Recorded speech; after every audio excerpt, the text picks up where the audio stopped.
അഖിലുണ്ടോ? ഉണ്ട്. ആ ജീവനുണ്ടോ? അല്ല പിന്നെ ഇവിടെ വന്നിരിക്കുവോ? എടാ ജീവനുണ്ടോ നീ ക്ലാസ്സിലെ? ഇല്ല, അവൻ ടൂറ് പോയി. ടൂറിന് പോയി. ജീവന്റെ അച്ഛൻ എങ്ങനുണ്ട്? ജീവൻ അച്ഛൻ എന്തോ പറ്റി? ഒന്നും പറ്റിയില്ലേ? ഇല്ല. ഒന്നും പറ്റാതിരിക്കാൻ ഞാൻ ജഗദീശനോട് പ്രാർത്ഥിക്കാം. അനന്തു ഉണ്ടോ? പ്രസന്ന സാർ. നിന്നോട് നേരത്തെ ഞാൻ പറഞ്ഞിട്ടുണ്ട് അത് ശരിയാക്കണം. Present sir. ആ സഞ്ചിത എന്തേലും ഇട്ടോണ്ട് പോകാനാണോ?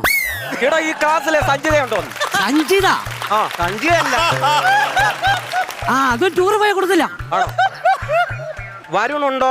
വരുന്നില്ല, സാറ് പോയിക്കോ. ഞാനും ഒരു 4-4.5 ആയിട്ടേ ഉള്ളൂ. എടാ വരുണുണ്ടോ ഈ ക്ലാസ്സിലെ? ടൂറിന് പോയി വരുന്നുണ്ടോന്ന് ചോദിച്ചേ. അന്ന് അത് പറയണം. എന്തുവായാലും രണ്ടുപേരുടെ മുഖത്ത് നല്ല സന്തോഷമുണ്ട്. അതുകൊണ്ട് ഇന്നറിയാം. അഖിലിന്റെ അച്ഛൻ വന്നോടാ. അഖിലിന്റെ അച്ഛൻ വന്നോ? പിന്നെ രാവിലെ മൈക്കാട് പണിക്ക് പോകുന്ന അച്ഛൻ വൈകിട്ട് വരത്തില്ലയോ?